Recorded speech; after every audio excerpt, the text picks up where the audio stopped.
Think about the last time you knew someone was coming over. Chances are, in the hours before they arrived, you were not just cleaning, you were performing a kind of quiet vigilance, scanning every corner for what a stranger's eyes might land on, straightening things that were already straight, running through a mental checklist that had nothing to do with hospitality and everything to do with control. Then they arrive, and you smile, and you are warm, and you mean every bit of that warmth. But some part of you is still running in the background, tracking the conversation, monitoring the mess, aware of every minute that is passing. And when they finally leave, the relief that floods in is not just relief that the visit is over. It feels like your whole body is exhaling for the first time in hours. Here is the part that changes everything once you actually sit with it. This reaction is not about being cold, closed off, or difficult to be around. It is not a character flaw you need to fix, and it is not something loving, deeply connected people are incapable of feeling. In fact, some of the warmest, most emotionally attuned people carry this exact response, and the reason lies in something far more specific than personality. It comes down to how your nervous system was built to respond to the loss of control over your own environment, and once you understand that, you will probably never feel guilty about needing your door closed again. Harvard psychologist Jerome Kagan spent decades studying something called temperament, and one of his most striking findings was that people are not all equally wired to handle unpredictability.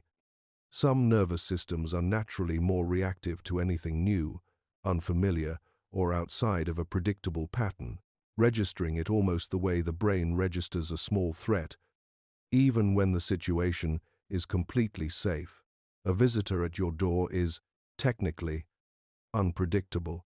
They shift your routine, introduce new stimulation, and demand a version of you that has to perform, respond, and stay alert instead of simply existing.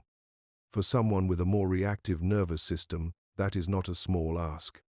It is a genuine draw on the same internal resources your brain uses to handle real stress, which is why an evening with guests can leave you as drained as a day spent doing something far more physically demanding. There is also a second layer to this, and it has to do with what your home actually represents to your mind. For most people, home is the only environment in an otherwise demanding world that is fully under their control.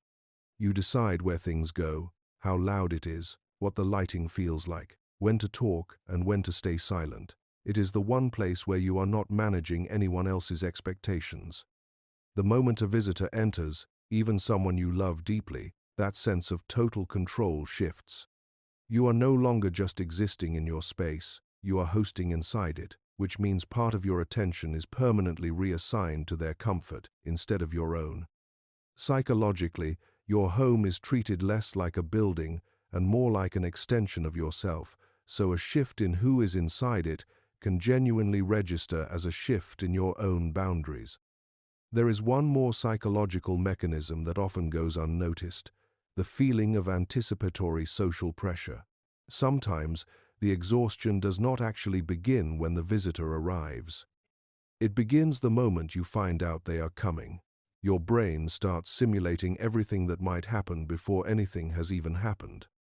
You imagine what you will talk about, whether they will stay too long, whether you will have to keep the conversation going, whether you will be expected to offer food, whether the house will get messy, and whether you will be able to return to your normal routine afterward. Psychologists often describe this kind of mental simulation as anticipatory processing, and for some people, the brain can spend almost as much energy preparing for a social situation as it does experiencing it. That is why a simple message saying, "I'm coming over," can instantly change your mood. Nothing has happened yet, but your mind has already started preparing for the disruption. And when the visit finally happens, you are not only dealing with the person in front of you, you are also carrying all the mental preparation your brain created beforehand. This is one reason why someone can genuinely enjoy a guest once they arrive, and still dislike the idea of having visitors at home. The problem was never necessarily the person. Sometimes, it was the anticipation of losing your normal rhythm, your privacy, and your ability to decide exactly what happens next. None of this means you do not love the people who visit you, and it does not mean something is wrong with you. It means your mind and body are doing exactly what they were designed to do, protecting the one space where you are allowed to fully drop the performance everyone else in your life quietly demands from you. The guilt so many people carry around this, the constant apologizing for wanting quiet, for canceling plans, for feeling relief when someone finally leaves, comes from believing this reaction makes you unloving. It does not. It makes you someone whose nervous system simply asks for more recovery time than the version of normal you have been comparing yourself to. It is also worth saying that this has nothing to do with whether you are introverted or extroverted. Plenty of people who love being around others, who thrive at parties and feel energized by conversation, still feel a very specific kind of resistance to visitors inside their own home. That is because socializing outside your house and hosting inside it are not the same experience for your nervous system. Out in the world, you can leave whenever you choose. At home, the exit does not exist in the same way. The performance continues until they decide to go, and your space stays altered by their presence even after they are gone. So if you love people deeply but still brace yourself every time the doorbell rings, that is not a contradiction. It is simply your mind recognizing that these are two entirely different kinds of environments. If any part of this describes something you have felt but never had the words for, that recognition is worth more than it seems. There is actually a reason typing out, "This is so me," or leaving a comment about your own experience helps, beyond just talking to me. Putting a feeling into words is one of the simplest ways the brain processes and releases it. So if you want to try that, tell me below whether you feel relief, guilt, or both once visitors leave, because reading that you are not the only one is often what breaks the shame around it. And if this gave you language for something you could never quite explain before, that is exactly the kind of understanding this channel is built around. So tapping like helps this reach someone else who has spent years thinking they were simply bad at being around people. So the next time someone tells you they are coming over and your stomach tightens before you have even agreed to it, remember that the tightening is not a flaw, it is not rudeness, and it is not a lack of love.